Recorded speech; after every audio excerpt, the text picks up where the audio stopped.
بسم الله الرحمن الرحيم. الرحمن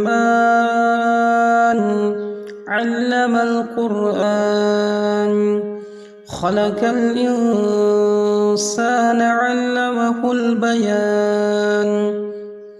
الشمس والقمر بحسبان، والنجم والشجر يسجدان.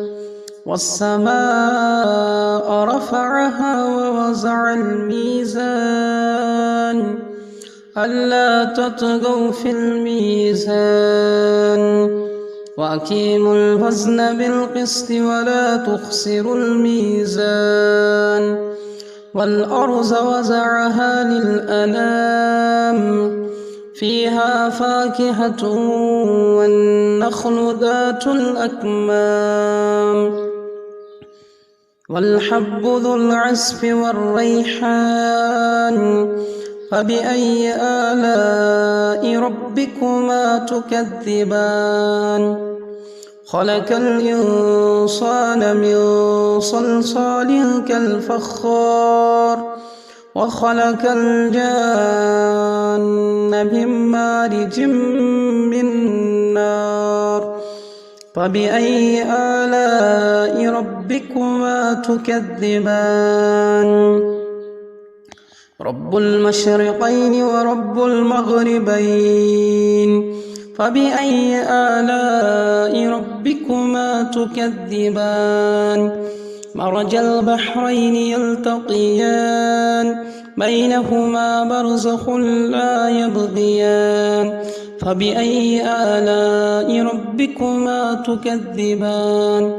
يخرج منهما اللؤلؤ والمرجان.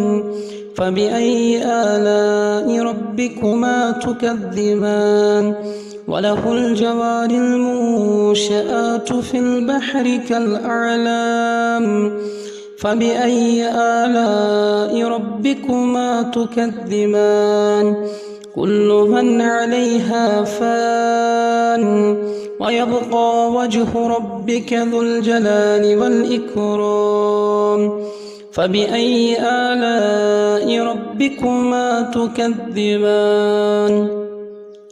يسأله من في السماوات والأرض، كل يوم هو في شأن. فبأي آلاء ربكما تكذبان؟ سنفرغ لكم أيها الثقلان. فبأي آلاء ربكما تكذبان؟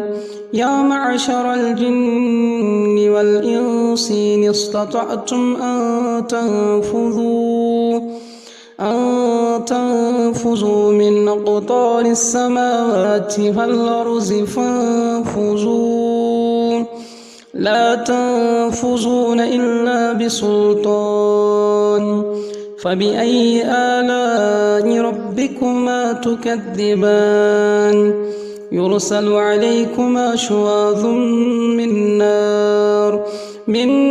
نار ونحاس فلا تنتصران. فبأي آلاء ربكما تكذبان؟ فإذا انشقت السماء فكانت وردة كالدهان.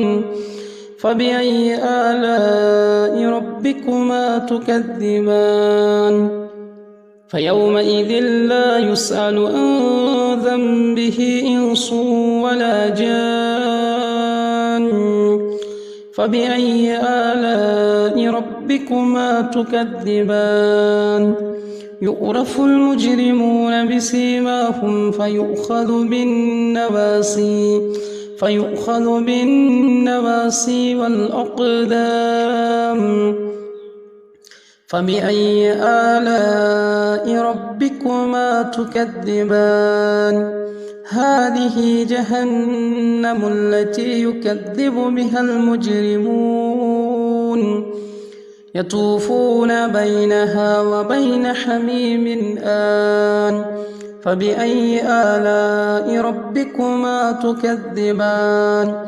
ولمن خاف مقام ربه جنتان فبأي آلاء ربكما تكذبان ذواتا أفنان فبأي آلاء ربكما تكذبان فيهما عينان تجريان فبأي آلاء ربكما تكذبان فيهما من كل فاكهة زوجان فبأي آلاء ربكما تكذبان متكئين على فرش بطائنها من استبرق وجنى الجنتين دان فبأي آلاء ربكما تكذبان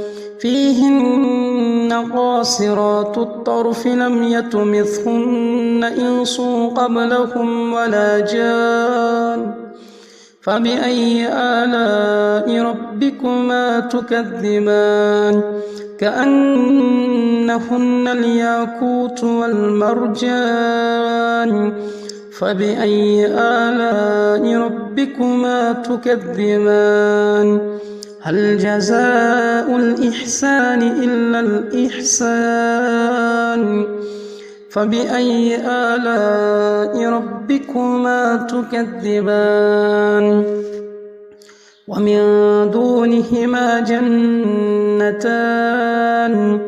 فبأي آلاء ربكما تكذبان مدهامتان فبأي آلاء ربكما تكذبان فيهما عينان نضاختان فبأي آلاء ربكما تكذبان فيهما فاكهة ونخل ورمان فبأي آلاء ربكما تكذبان فيهن خيرات حسان فبأي آلاء ربكما تكذبان حور مقصورات في الخيام فبأي آلاء ربكما تكذبان لم يطمثهن إنس